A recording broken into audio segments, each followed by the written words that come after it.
Pakinggan natin ang kanyang kasinungalingan. Ang gobyerno ngayon ay hindi Marcos. Ang gobyerno ngayon ay Romualdez at Araneta. Payo ni VP, magpalit na raw ako ng... Okay, ganon. Sagot ko, Okay.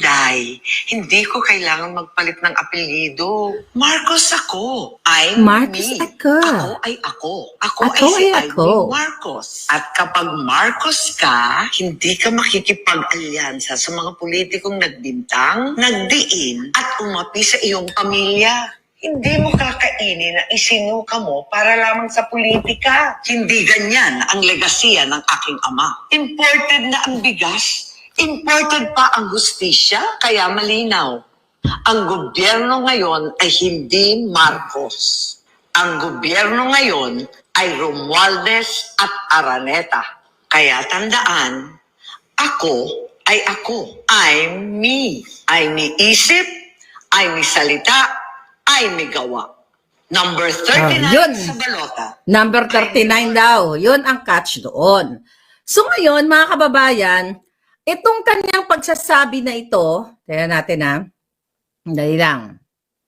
Okay? At, alright, here we go. Dali lang ha. Dali lang mga palangga. Nagdali lang, sandali lang ang hitad. Okay? Share nyo muna yan. Share nyo ang aking alindog para naman kakabog ang mga mga kalaban ng bayan. Okay. Here we go. So, ayun na nga. Sinasabi niya doon sa kanyang video na, di ba sinabihan siya ni Inday na doon sa isang sortie sa, I think, sa Maynila, na magpalit na siya ng apelyido. Then, nakita niyo naman ang drama niya, hindi siya pwedeng magpalit ng apelyido dahil siya ay siya, si Amy siya, may sariling isip, siya ay hindi bumali sa kanyang, ng tatay niya, ng paninindigan, ganon yung konteksto. Okay, at hindi daw, ang nagpapatakbo daw ng Pilipinas ay hindi Marcos, kundi Romualdez at Araneta. Nakalimutan ba natin na Romualdez din siya? Ang nanay niya ay Romualdez. Okay? So anong ibig sabihin? Big time budol to. Big time budol to. Kinukuha na naman yung inyong mga mahihinang puso. Okay? Ang sabi niya, hindi nagpapatakbo ang Romualdez at ay jutang ginina, bakit hindi niya sabihin na inutil ang kanyang kapatid? Bakit hindi mo sabihin sa sambayan ng Pilipino na Marcos Jr., Adictus Benedictus, bumaba ka na? Definitely, gigil ako nung nakita ko. Tapos yung mga tanga, nauto. Nauto kayo. Ay, boto ko na si Amy. Ang dulo, kaya daw siya ay si Amy, number 39 sa balota. So ito ay para sa eleksyon lamang. Ek lamang ito. Bakit kamo? Kung ito ay testamento na ang kapatid niya ay isang inutil, hindi niya masabi na inutil ang kapatid niya na adik na nagpapahirap sa inyong lahat. Kumakawala siya sa litrato ng kahayupan ng mga Romualdez, ng mga Araneta, yung kidnapping na ginagawa ng kapatid niya dun sa 2 minor de edad sa Turkey. Ang smuggling, ang pagpapaupo ni Bangag kay Michael Mann na itinago sa inyo. Diba? At walang black and white. Walang sinasabi si Amy Marcos. Ngayon, ilalabas niya sa picture si Bangag tapos kayo magpauto-uto lang. Anyway, buhay nyo yan. Huwag kayo magpapauto. Ito ay nililis niya. Yung imahe ng kanyang kapatid. Sinisisi niya si Satanas at itong si Romualdez na pinsan niya. At inilalayo niya yung kanyang kapatid. Kaya para magalit kayo dito sa mga Romualdez at Araneta at mamahalin niyo pa rin yung bangag niyang kapatid na ayaw magpa-hair follicle test. Hindi ba malinaw yon? Inilalayo niya yung kanyang kapatid. Tapos sasabihin niyo, bilib na kayo ngayon dahil nagsalita siya. Yung kapalpakan, kahinaan ng kanyang kapatid ay isinisisi niya kay Lisa Tanas, kay Araneta at Romualdez na Romualdez din siya. Tandaan ninyo, alam ni Amy Marcos na ang kapatid niya ay Adictus Benedictus. Ulitin ko ulit. Okay?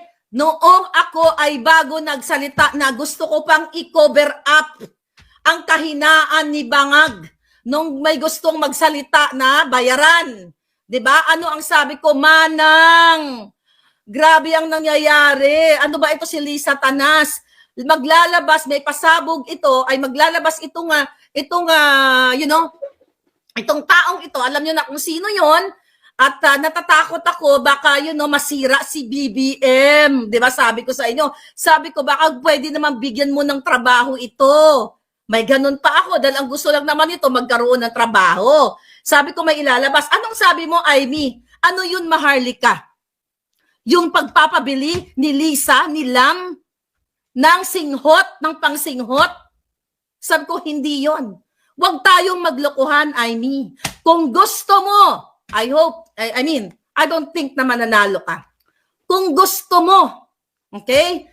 Na talagang para ka sa Pilipino, alam mo in the first place, bago mo pinatakbo ang kapatid mo na adik, at ngayon, ang nagpapatakbo yung pinsan mo at itong si Satanas, tapos pababayaan mo lang, gusto mo iligtas ang sarili mo, gusto mong iligtas yung kapatid mo, never ever ka nagsasalita sa kapatid mo na ading bumaba ka na, inutil ka, dahil ikaw ay sumisinghot, yung asawa mo ay nagsusupply sa'yo ng pulburon. Bawal sa batas ang ginagawa, lahat ninyo, lahat yung kapatid mo, na yan ay pangloloko, betrayal of public trust, na niloloko niya Pilipino, ang nagpapatakbo coming from your mouth. Na ang Romualdez na kamag-anak mo na ikaw din ay Romualdez, putang ina, maglulukuhan pa yun. Ano ka? Ano apelyido mo? Duterte Marcos?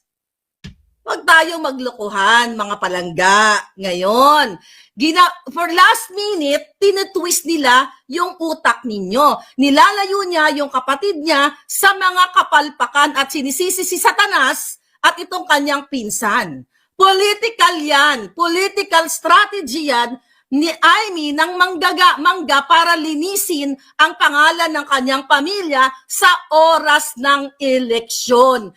Big time budol. Kasi kung gusto niya kayo makalaya sa taas ng presyo ng bigas, sa kahirapan, sa smuggling, sa krimen, lahat, siya ang unang nagsalita. Kung itinuturing niyang kaibigan si Inday Sara, alam niya pala na ang kapatid niya ay hindi nagpapatakbo. Kapag ang presidente ay wala na sa tamang kaisipan, bangag na. Kaya nga tayo may vice president, para kapag hindi na nagpa-function ng tama ang presidente, may vice president. Huwag tayong magbududan, Amy. Huwag kayong magpabudol. But again, it's your life. Diba? It's your life. Gusto niyo magpabudol muli. So, nililinis niya. So, ano implication nito, mga palangga? So, kitang-kita na talagang figurehead lang ang Bangag. Kasi kitang-kita na sinasabi niya na hindi nagpapatakbo yung kanyang kapatid na Marcos. At dahil si Lisa Tanas ang Romualdez at saka Araneta. So ano ibig sabihin nito? Tanga ka ba? Na hindi mo alam na ang kapatid niya ay inutil. Kung meron tayong inutil na presidente, which is kitang-kita niyo naman, at mismo ang kapatid niya ay nagsasabi at senador pa. Ay ano pa ginagawa natin, Amy? Manawagan ka. Ang sabihin mo, ading, bumaba ka na dahil ikaw ay adik, ikaw ay walang bayag, ikaw ay bobo, ikaw ay underdesaya, ikaw ay sinasapak-sapak lang ni Lisa, at si Lisa Tanas ang nagpapatakbo ng Pilipinas. Maliwanag ngayon sa sinabi ni Amy, pero hanggang dakdak lang siya. Kaibigan niya si Inday Sara? Kaibigan mo pala eh. Anong purpose ng vice presidente? Sige nga. Ano ba yan? Flower pot lang ba yan? Bulaklak lang ba yan? Pang-display lang ba yan? Si Inday Sara? Bakit nakalagay sa konstitusyon natin na dapat may vice president? At kung ang ang presidente ay hindi na nakakapag-function ng tama, ito ay inutil na, kaya magti-take over ang vice president. Pero dahil gusto nga kayong linlangin ni Amy, kunwari BFF kay Inday, di ba? Kagabi, narinig nyo. Anong sabi ni Inday Sara? Oh, straight, Duterte 10, pero ako, sabi niya, ang iboboto ko, si Mangga at si Camille, 'di ba? 'Yun ang sinabi niya. Hindi sinabi ni Inday Sara na iboto natin si Amy, walang ganon. So ngayon, ang ibig sabihin nito mga palangga, well, alam naman ni Amy dahil ulit-ulitin ko, January pa lang, yung kanyang mga grupo sinabi mismo sa akin. Sinabi mismo sa akin, doon pa lang tayo sa charter change, magsasalita na raw si Amy. Kaya nga, di ba, sabi ko sa inyo, hindi ko na muna, kinukulit niyo ako, mahali ka. Wala na yan si Amy, ganito, ganyan. Pinagtatanggol ko pa siya noon eh. Sabi ko, hayaan mo, pagbigyan muna natin si Manang, anong petsa na, subudulan portion na naman tayo. Right? Oh, ngayon, dahil kayong mga Pilipino, ako rin pala Pilipino, di ba? Madaling mauto. Yung iba lang naman, pero yung mga palangga kong solid, hindi na uuto. Nababasa ko sa kanilang section, sa comment section. So, malinaw po na seryoso ang kanyang pag-amin na ang kapatid niya ay isa lamang scarecrow, isa lamang laruan, isa lamang puppet na walang bayag, walang kontrol sa mga polisiya, sa direksyon ng bayan, ng gobyerno, kaya no wonder ang krimen talamak, ang pulboronic sila, ang kidnapping sila rin ang promotor, ang pagnanakaw sila rin. Hindi ba kayo nababahala? Lagi na lang natin narinig, nababahala ko. Di ba? Hindi ba kayo nababahala sa tinuran ni Amy Marcos na ang nagpapatakbo ng Pilipinas ay hindi Marcos? Malinaw pa sa sikat ng araw, mga kababayan, bilang isang senador, wala siyang silbi. Nakita mo pala na ang kapatid mo ay inutil. Ba't hindi ka nag-file ng impeachment laban sa kapatid mo dahil pwede mong gawin yan? Pero dahil syempre, ililigtas mo ang pamilya mo, ang buong pamilya mo, within your immediate family, ang sisisihin mo si Satanas at si Bangag. Ibig sabihin talagang buang, inutil talaga si Bangag.